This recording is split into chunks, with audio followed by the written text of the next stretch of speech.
Narito na ang mga pinakamalalaking balita sa One North Central Luzon ngayong Biyernes.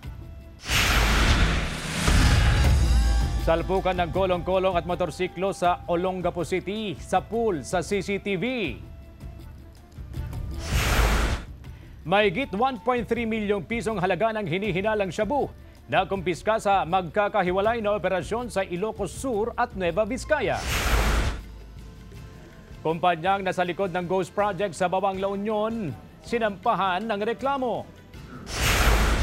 At nakare-relax na tanawin ng kabundukan at Sea of Clouds, saan kaya yan?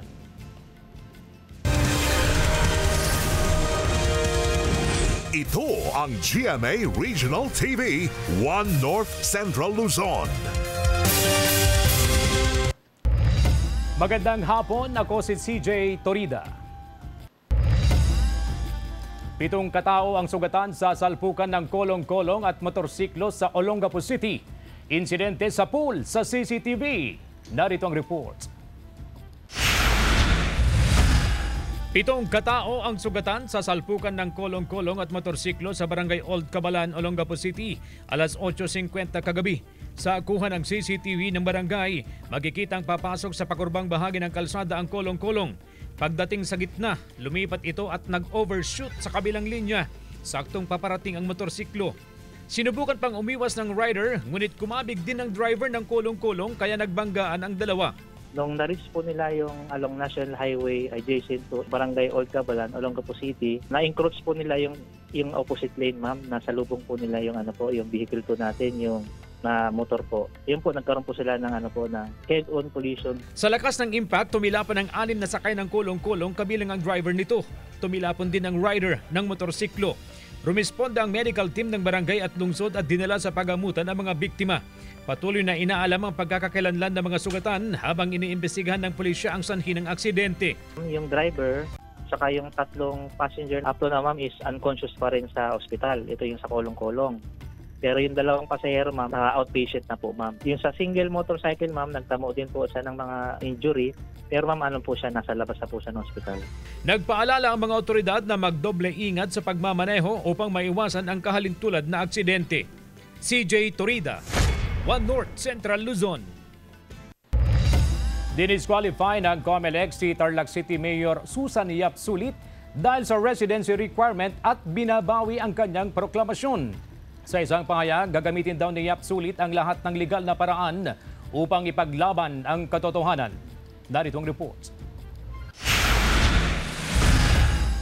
Idineklara ng COMELEC and Bank si Susan Yap Sulit na ineligible o hindi kwalipikado sa kanyang posisyon bilang alkalde ng Tarlac City. Binawi rin ng COMELEC ang kanyang proklamasyon noong May 2025 elections. Nadiskubre ng COMELEC na bigo si Yap Sulit na patunayan ang kanyang tirahan sa Barangay Tibag, Tarlac City na naaayon sa pangangailangan ng batas. Sa inilabas na unanimous decision noong October 22, pinaboran ng COMELEC ang motion for reconsideration ng mga petitioner na nagsabing hindi natugunan ni Yap Sulit ang 1-year residency requirement sa ilalim ng Local Government Code. Binawi rin ng COMELEC and Bank ang naunang desisyon ng Second Division na nagbasura sa kaso dahil sa teknikalidad. Kaninang umaga, humarap sa isang pulong balitaan ang mga petitioner at kanilang mga legal counsel. Base po sa mga ebidensya ng ating mga barangay officials, barangay health workers, and kahit po yung sariling political ally po ni Susan Yap, sinabing hindi po sila nakatira dito sa Barangay Tibag, Tarlac City.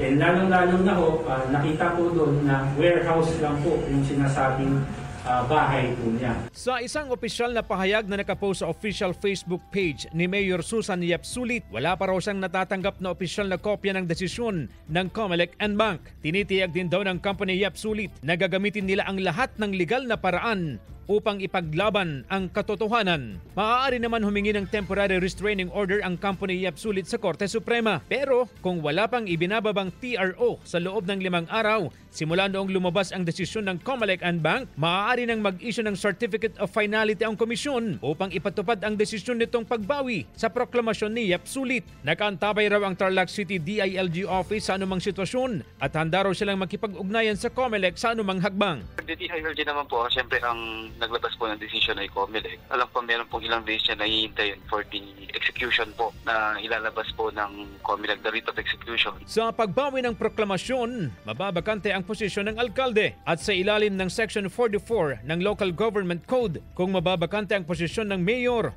automatic na mag-a-assume ng posisyon ang vice mayor. Siyempre po kung mapa-final po at may-execute po yung nilabas ng COMELEC, our vice mayor, Tite Angeles, will assume the position of mayor of Tarlac City. CJ Torida, One North Central Luzon. Mahigit isang linggo bago ang undas, hinigpitan pa ng mga otoridad ang inspeksyon sa mga bus terminal alinsunod sa Oplan Biyaheng Ayos ng DOTR. Narito ang report. Alas 8:30 kaninang umaga, kumukuha na ng trip ticket si Rovelyn upang makauwi ng maaga sa Tuguegarao City, Cagayan para sa paggunita ng undas. Batid niyang pahirapan ang pila at pagsakay sa bus terminal tuwing hapon. Para po iwas traffic at para mas maaga din pong makarating po sa destination. Mahigpit na nakabantay ang mga otoridad sa mga bus terminal upang matiyak ang Oplan Biyaheng Ayos ng Department of Transportation. Ininspeksyon ang roadworthiness ng mga bus at kondisyon ng mga driver at konduktor. Masasabi natin roadworthy yung mga, lalo na sa mga, dapat i-check po natin lalo yung mga ilaw, mga importante yung ilaw, brakes, mga ganyan po. Tsaka makikita naman sa risto kung nakaristo sila. Ang driver-konduktor na si Alvin, 13 oras ang duty ngayong linggo at sa mga susunod na araw. Siyempre, kailangan sapat na pahinga, tulog. Siyempre, itong unit natin, araw-araw naman na chinecheck yan eh. Tinitiyak ng pamunuan ng kumpanya ng bus na nasa maayos na kondisyon ang mga sasakyan. Asahan daw ang libo-libong pasahero na babiyahe ngayong undas. Mga bus natin dumadaan sa pre-delivery inspection o PDI para masigurado yung bus natin safe. At dahil ipatutupad na rin ang wellness break ng mga guro at estudyante sa susunod na linggo, ngayon pa lang pinaghahandaan na raw ang biglaang dagsa ng mga pasahero. Kasama si Henry Dominsil, Sandy Salvacio, One North Central Luzon. Maagang nagdiwang ng Halloween party ang ilang mag-aaral sa Dagupan City. Tunghayan sa report ni Sandy Salvacio.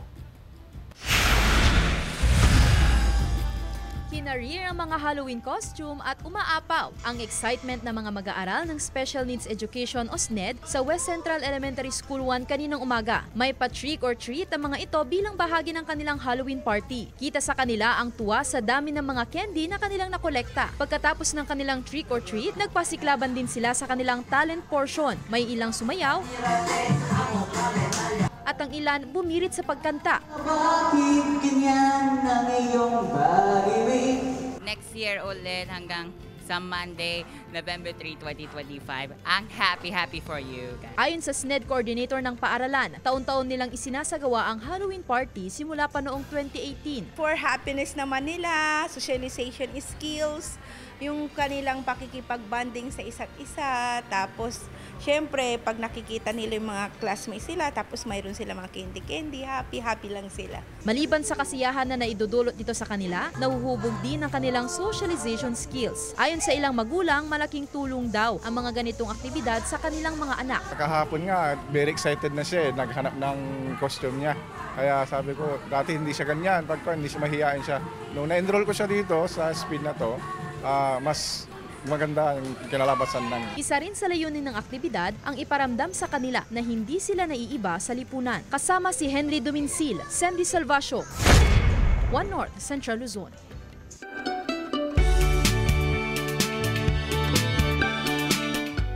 Patok na pasyalan ng Mount Singyan sa Solano, Nueva Vizcaya. Masisilayan kasi rito ang Sea of Clouds at tila yayakap sa iyo ang kaulapan. Dagdag atraksyon dito ang isang malaking cruise. Perfect itong pasyalan ng mga nais na mag-relax sa tahimik na lugar. Nasa 40 minutes hanggang 1 hour ang lakaran papunta sa lugar. Dagdag adventure at sulit ang pagod kapag narating na ang lugar at masilayan ang kumpol ng mga ulap.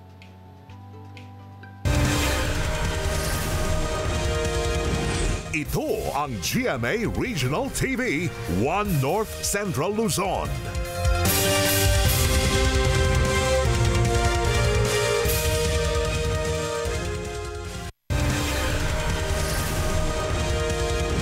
Ito ang GMA Regional TV 1 North Central Luzon. Target na mairehistro ng COMELEC sa kanilang continuing voter registration ang mahigit kalahating milyon na botante sa buong Region 1. Sundan sa report. Maaga nagtungo sa COMELEC Mangaldan ang mag-amang De Vera mula sa Barangay Usyam, Mangaldan, Pangasinan. Ang kanyang ama kukuha ng voter certification habang titignan naman ni Mark kung updated pa ang kanyang record. Kung nagkataon, sasamantalahin daw niya ang continuing voter registration ng COMELEC na nagsimula noong October 20. Kasi habang wala pang pila, mas maaga, mas convenient sa atin, hindi tayo pipila ng mahaba. Simula nung Lunes, nasa halos 100 na ang nagparehistro sa COMELEC Mangaldan. Kada araw, umaabot sa 15 hanggang 20 ang new registrant. Sa buong Region 1 naman ay mahigit na sa 4,000 nakapagparehistro. Mataas yan considering na kaka-start ulit ng registration. By the way, mag-e-end itong registration natin sa May 18, 2026. So siguro itong mga kababayan natin, ito yung mga hindi nakapagparehistro last August. Target ng COMELEC Region 1 na mairehistro ang mahigit kalahating milyong botante sa loob ng 7 buwan. Kabilang sa mga pwedeng iproseso sa continuing voter registration, ang application for registration para sa mga first-time voter. Bukas ang tanggapan ng COMELEC mula Lunes hanggang Sabado pati na sa holidays. Nakatakda rin maglabas ng schedule ang iba't ibang COMELEC offices ng off-site o satellite registration sa mga eskwelahan, barangay at shopping malls. Kasama si Jing Dakanay, Jasmine Gabriel Galban, 1 North Central Luzon. Halos lamunin ng apoy ang isang imbakan ng langis sa Barangay San Benito, Dinalupihan, Bataan noong Miyerkules. Ayon sa mga otoridad, mabilis na kumalat ang apoy na nagdulot ng pinsala sa mga linya ng kuryente sa lugar. Naapektuhan ang power supply sa Dinalupihan, Hermosa Eco Zone at sa ilang bahagi ng Orani, Samal at Balanga sa kahabaan ng Roman Superhighway. Agad din naapula ang sunog. Walang nasaktan sa insidente. Ayon sa BFP, nakarehistro ang lugar bilang parking space at hindi imbakan ng langis o gasolina. Patuloy ang investigasyon ng mga otoridad upang matukoy ang sanhi ng sunog. Arestado ang 2 individual sa Tuao, Cagayan matapos masabat ang mga paninda nilang pekeng sigarilyo sa Barangay Taribubu noong Miyerkules. Ibinibenta umano ang mga sigarilyo sa mas mababang halaga at walang kaukulang BIR tax stamp at graphic health warning. Paglabag ito sa RA 10643 at sa probisyon ng National Internal Revenue Code. Mahigit 100 rim ng pekeng sigarilyo ang nakumpiska na nagkakahalaga ng 84,000 pesos. Manghaharap sa kaukulang kaso ang dalawa na wala pang pahayag. Mga gabyon of flood control project sa Gabaldon, Nueva Ecija, ininspeksyon ng DPWH. Tutukan sa report. Ininspeksyon ng mga kawani ng Nueva Ecija DPWH 1st District Engineering Office ang 3 flood control project sa malalaking ilog sa Gabaldon, Nueva Ecija. Isa na rito ang gabyon sa Dupinga River. Madalas umano kasing natitibag ang mga lupang sinasakan ng mga residente sa tuwing may malalakas na ulan dahil sa malakas na agos ng tubig na may kasamang lupa at bato mula sa bundok pababa sa ilog. Ang proyekto ay may habang 686 meters. Pinondohan ng mahigit 71 million pesos at idineklarang natapos noong August 22, 2025. Bumabagi, talagang puno ng tubig, may bagong sikat ay. Malakas ng pagdito. Pagka may bagyo, buti nga, wala yung bagyo. Ininspeksyon din ng DPWH ang flood control project sa Barangay Bantug na pinondohan ng mahigit 29 million pesos. Humigit kumulang 400 kabahayan ang apektado tuwing umaapaw ang tubig sa ilog. Matitibag po ulit po siya. Yun nga, no? May tibag po sa tubig. Yun naman po, meron pa kang pero malaking pan na po at medyo nakaliwa na po sa barangay pero mas maganda po kung madugtungan po sa. Sa Barangay Bugnan, nagkakahalaga ng mahigit 71 million pesos ang naitayong flood control project sa lugar. 2,000 kabahayan at isang paaralan ang naaapektuhan sa pag-apaw ng tubig sa ilog. Sa katunayan, dahil sa lakas ng pag-agos ng tubig ay na-wash out ang dating tulay sa lugar at nasira ang kabuhayan ng mga magsasaka roon. Pinapasok po ng tubig yan tuwing bumabaha. Kaya nung lalagyan ng gabon, malaking bagay para sa magsasaka. Hindi na nagbigay ng pahayag ang mga kawani ng DPWH sa harap ng kamera. Pero layon daw ng inspeksyon na tiyaking maayos ang mga proyekto at napapakinabangan at nakatutulong sa mga residente lalo na ngayong tag-ulan at madalas ang mga bagyo. Joel Fernandez, One North Central Luzon.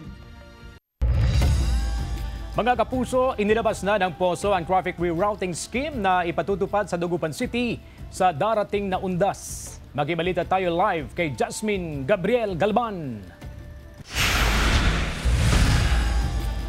Jasmine? CJ, challenge para sa POSO ang kaliwat ka ng road construction sa lungsod ng Dagupan. Kaya naman, mahigpit na ipapatupad ang nakalatag na traffic scheme ngayong papalapit na undas. Mahigit isang linggo bago ang undas, naglabas na ng traffic rerouting scheme ang Public Order and Safety Office Dagupan para sa kanilang Oplan Kaluluwa 2025. Epektibo ito sa October 31 at November 1 upang maiwasan ang mabagal at masikip na daloy ng trapiko. Ayon sa POSO, masusi nilang pinagplanuhan ang rerouting scheme, lalo na't may inaayos pang mga kalsada sa lungsod. Last year, may mga plano na tayo kaso ang problema namin yung Perez kasi yung Perez is one way ngayon dahil ginagawa. Isa rin sa mahigpit na ipatutupad ng POSO ang no parking ordinance sa syudad. Tututukan daw ang mga kalsadang papunta sa mga sementeryo. Tuloy-tuloy po yan. Pinoproblema lang ho namin ng traffic ngayon sa Bunuan. Kung makikita mo Arellano, MH Del Pilar, ABF, Perez, Tapwak, Burgos, wala hong traffic pa po. Sa may mga sementeryo. Doon tayo mag-full blast. Doon tayo mag-full blast. Nasa mahigit 100 na POSO enforcers ang i-deploy simula October 31 hanggang November 2. Pinapayuhan ng mga residente na kung maaari ay maagang bumisita sa mga sementeryo upang makaiwas sa aberya. Tulad ni Efren na maaga raw bibisita sa araw ng undas dahil na rin sa init ng panahon. Sa umaga siguro ako bumibisita. Pero pag hapon na yung mga kapamilya ko. Samantala, sa labas ng Roman Catholic Cemetery, nakapwesto na ang mga tent na gagamitin ng mga magbebenta hanggang sa November 2. Ipinagbabawal ng otoridad ang pagdadala ng sariling tent upang hindi makaabala sa espasyo ng sidewalk at kalsada. CJ, panawagan ng POSO sa mga motorista, especially yung mga babiyahe next week na i-check yung official page ng POSO, ganun din ng City Government para maging updated doon sa ilalabas sa traffic advisory. Samantala, meron ding ilalaan na mga designated parking space sa mga sementeryo ang City Government, especially doon sa mga magtutungo sa mga sementeryo para dalawin ang mga yumaong mahal sa buhay. CJ? Maraming salamat, Jasmine Gabriel Galban.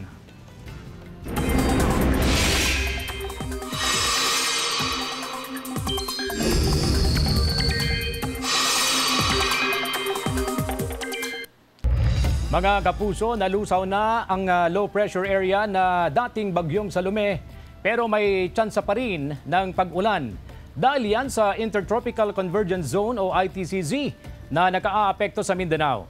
Posible ring magpaulan ang easterly sa silangang bahagi ng Luzon, habang shearline naman ang umiiral sa extreme northern Luzon.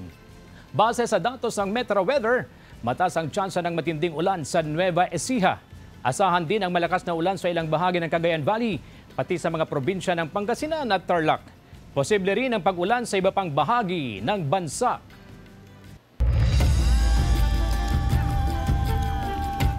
Vice Ganda, Esnir at ilang dating kababol mapapanood sa ikalawang bahagi ng 30th anniversary special episode ng Bubble Gang.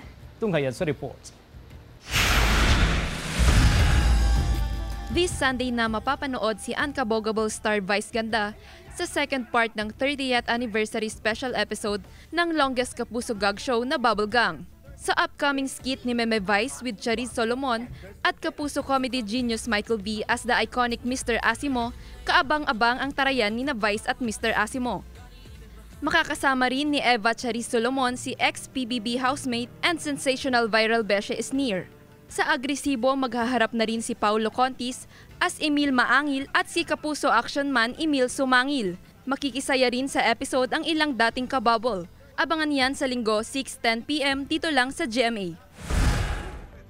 Sa The Voice Kids Philippines, last chance na ng coaches para iikot ang kanilang chairs sa final stretch ng blind auditions. Isa na lang ang hinihintay para mabuo ang Team Believe, Jules Squad at Project Z. Habang 2 kids pa ang kailangan ng benkada. Sino-sinong talented kids pa kaya ang magpapabilib at magpapaikot ng chairs bago magsimula ang battle round? Huwag palampasin ang final blind auditions ngayong linggo 7 p.m. sa GMA. Joel Fernandez, One North Central Luzon.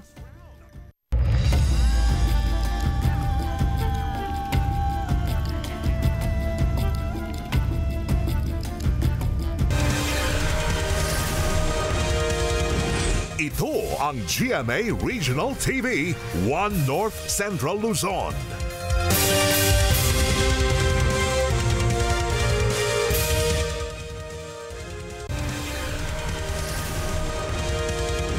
Ito ang GMA Regional TV, One North Central Luzon.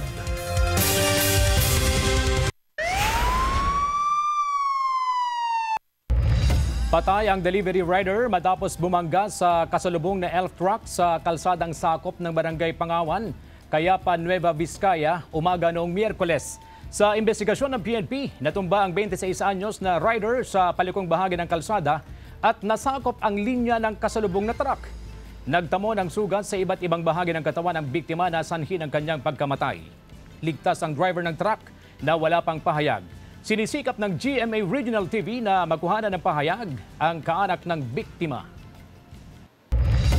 Temporary closure sa Embarcadero Bridge. Lifted na. Mga motorista pinapayagan ng dumaan 24 oras. Narito ang reports. Binuksan na sa mga motorista ang Embarcadero Bridge sa Mangaldan, Pangasinan. Lifted na ang temporary bridge closure tuwing gabi hanggang madaling araw. Ibig sabihin, hindi na kinakailangan pang dumaan sa malayong ruta o alternate route ang mga motorista, lalo na ang mga manggagaling sa Mapandan, Manawag at San Jacinto papunta sa Dagupan City. Ganon din ang mga galing sa Dagupan City papunta naman sa San Jacinto, Mapandan at Manawag. Bukas na yan. Wala nang close yan sa gabi. Open na po. Opo, malayo yung iikutan nila. Diretso na po. Wala na rin daw aasahan pa muling pagsasara ng tulay dahil mayroon naman ng dadaanan o paglalagyan sa mga heavy equipment. Wala na sir. Wala na. Kasi mayroon na kami divert dito na kalsada. Dito na lahat dadaan. Matatandaang nagpatupad ang DPWH ng 7 gabing temporary bridge closure para biglang daan ang pagkakabit ng girders sa Phase 2 ng ginagawang bagong tulay sa lugar. Kasama si Daryl Peralta, CJ Torida, One North Central Luzon. Mahigit 1.3 milyong pisong halaga ng hinihinalang shabu na kumpiska sa magkakahiwalay na operasyon sa Ilocos Sur at Nueva Vizcaya. Tutukan sa reports. Arestado ang 54 anyos na lalaki sa search warrant operation ng PNP sa Barangay Maynganay Sur, Santa Maria, Ilocos Sur noong Miyerkules. Nakumpiska sa operasyon ng mahigit 170 gramo ng hinihinalang shabu na nagkakahalaga ng mahigit 1.1 million pesos. May nakumpiska ring baril at ilang bala sa operasyon. Patuloy ang investigasyon ng pulisya sa insidente. Sa kasalukuyan po, dumadaan na po siya sa tactical interrogation para po matingnan po natin yung malalim na investigasyon para malaman po natin kung ito ay may mga ibang tao pang involved or may mga iba pa siyang kasama. Isang street-level individual ang naaresto sa illegal drug bypass operation ng otoridad sa Barangay Rojas, Solano, Nueva Vizcaya hapon noong Miyerkules. Kinilala ang target na si alias Ato, 27 anyos, isang welder. Mahigit 15 gramo ng hinihinalang shabu ang nakuha sa operasyon na nagkakahalaga ng mahigit 100,000 piso. Arestado ang 42 anyos na tricycle driver sa bypass operation ng otoridad sa Barangay Bonfal East, Bayumbong, Nueva Vizcaya kahapon. Kabuang 15 gramo ng hinihinalang illegal na droga ang nakuha sa operasyon. Nagkakahalaga ito ng mahigit 100,000 pesos. Mahaharap sa kaukulang kaso ang mga nahuling suspect na wala pang pahayag. CJ Torida, One North Central Luzon.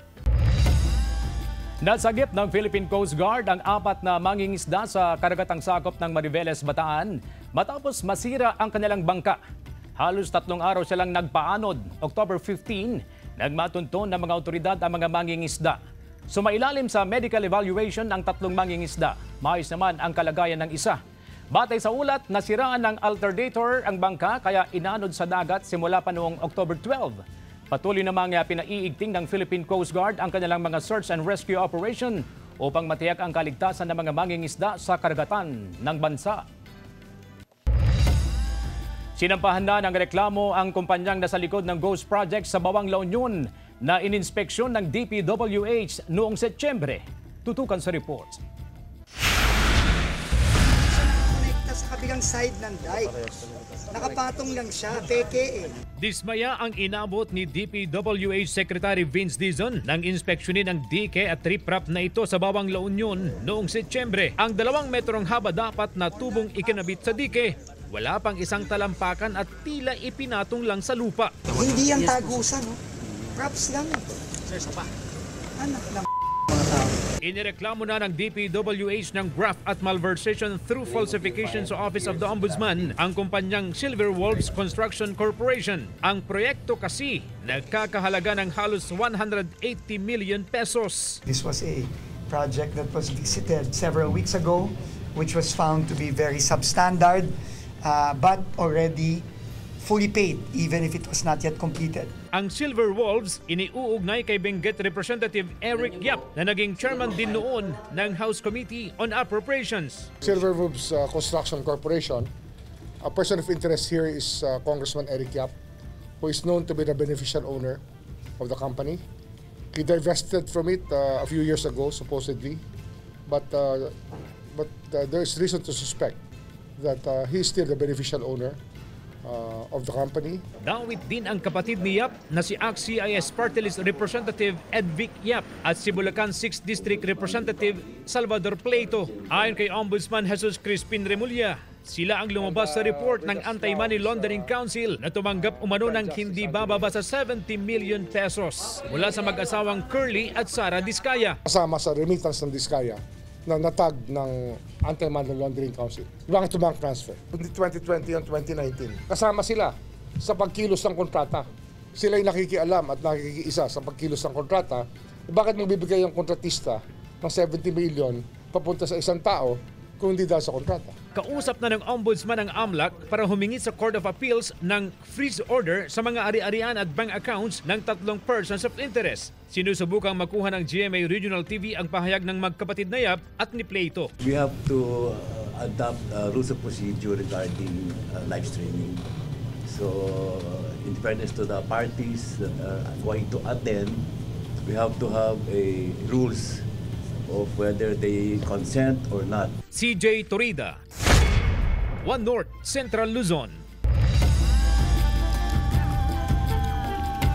Humanda na Pampanga dahil ang inyong mga paboritong Kapuso Stars ay makakabanding sa GMA Regional TV Kapuso Mall Show sa Genra Grand Mall, Angeles City, Pampanga. Samahan ang cast ng Never Say Die na sina David Licauco, Richard Yap, Kim Jisoo, Rahil Birria, and Annalyn Baro. Hosted by Sparkle artist Cheska Fausto. Bukas na yan, October 25, 4 p.m. Come and celebrate the Kapuso Way. Mga Kapuso, 62 days na lang, Pasko na. Samantala, mapapanood niyo po ang episode na ito at iba pang pinakahuling lokal na balita sa official website ng GMA Regional TV, www.gmaregionaltv.com. Pwede rin kayong bumisita sa aming official YouTube channel, GMA Regional TV, at i-click ang subscribe button para sa pinakamaiinit na balita mula sa mga rehiyon. Nais naming pasalamatan ang mga kapuso sa Hilaga at Gitnang Luzon, maging ang mga kapuso natin abroad. Dahil sa GMA Regional TV, local news matters. At dyan ang mga pinakamalaki at pinakahuling balita sa Hilaga at Gitnang Luzon. Maraming salamat sa pagsama sa amin, pati na ang mga kapuso sa ibang bansa na tumutok sa mga balita sa rehiyon. Ako po si CJ Torida. Kami ang GMA Regional TV, One North Central Luzon. Buong pwersa para sa mas malaking misyon at mas malawak na paglilingkod sa bayan.